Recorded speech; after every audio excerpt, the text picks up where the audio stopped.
Hi, Eric. Regarding to upgrade to the BYOD 8200, so basically we need to prepare the USB driver, and then we need to copy the documents, the firmwares inside the USB driver.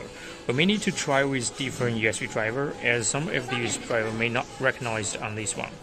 So after we have the USB driver plugged to the front panel, then we will have the BYOD connected by the LAN cable then to a country PC here. So on the country PC, some of the country PC, the command country, the CMD is not working very well, so we recommend to use the X-Shell. And we can see the IP address of this device is 192.168.1.a and the port number is 28. Then we can use telnet. Then we will have the login. We type the root here and the password is empty. Then we'll have those welcome to Linux. And then we need to copy those commands from the documents from the operation guide one by one and press enter. After then we will have those documents one by one and for those, and we'll see 100% complete.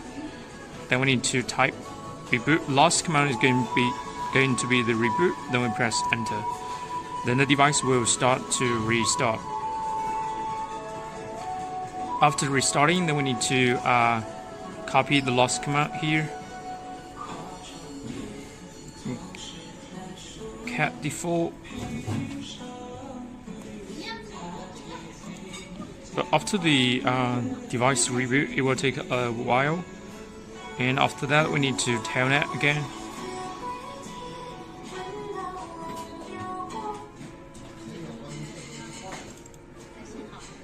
Also seeing we need to have the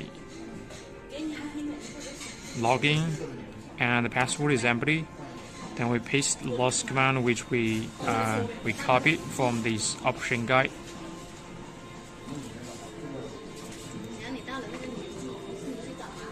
Paste here. Then we can see this is the first line. We have this MS 330-save80. That means the telnet upgrading was successful. Then we go to the web GUI. Then we need to log in again. Login. Then we go to the maintenance.